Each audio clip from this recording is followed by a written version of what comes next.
magaalada muqdisho ee caasimada dalka oo ay ka bilowdeen dhaqdhaqaaqyo siyaasadeed oo aad u xoogan xilli guriga madaxweyne shariif sheekh axmed ay ka socdaan abaabulka dhaqdhaqaaqyo aad u xoogan iyadoona halkaasi kulamo xasaasi ah ay ku leeyihiin ra-iisul wasaare hore xasan cali kheyre cabdiraxmaan cabdishakuur warsame shariif sheekh axmed iyo sidoo kale cabdiraxmaan odawaa oo dhowaan ka baxay xisbiga j s b ee madaxweyne xasan sheekh maxamuud soo dhow daawada muuqaalka laiksar aragtidaada qaybta faallada ku dhiibo sidaad u aragtid muqdisho waxaa markaasi ka bilowday dhaqdhaqaaqyo siyaasadeed oo aad u xoogan iyadoo dhinaca kale lasoo warinayo in kuwa milatari ay socdaan guriga madaxweyne shariif sheekh axmed madaxweynihii dowladdii ku-meelgaarka ahayd ee soomaaliya ayaa waxaa kulan xasaasi ah uu uga bilowday maanta xubno ka tirsan siyaasiyiinta mucaaradka oo ugu horeeyo xasan cali kheyre cabdiraxmaan cabdishakuur warsame iyo sidoo kale odawaa oo dhowaan ka baxay xisbiga j s b ee madaxweyne xasan sheekh maxamuud cabdi faarax shirdoon saacid maxamed xuseen roble iyo xubno kale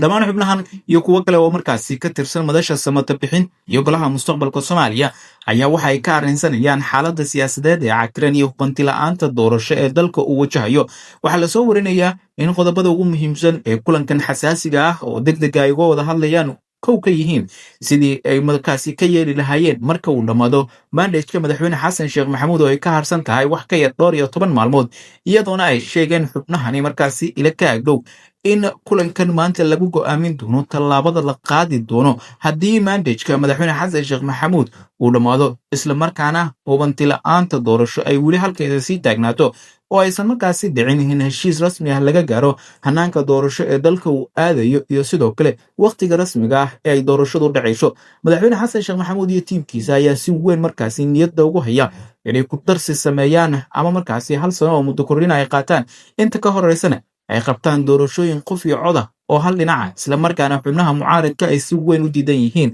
dhammaan doorashooyinka la qorsheynaya ee filo soomaaliya ay garwadeenka ka tahay ayaa waxaa la aaminsan yahay in natiijadooda lasii og yahay iyadoo durbo markaasi koonfur galbeed loo saadaalinayo in aadan madoobe oo ah gudoomiyaha baarlamaanka ee wakhti xaadirkan uu ku soo bixi doono islamarkaana uu noqon doono madaxweynaha koonfur galbeed ee isaga markaasi xisbiga j s b musharaxa ka ah waxaa lasoo warinayaa in koonfur galbeed haddii markaasi ay madaxweyne xasan sheekh maxamuud iyo tiibkiisa ku guulaystaan galmudug iyo sidoo kale hirshabeellena ay markaasi suuragal tahay inay ka dhacaan isbedello waaweyn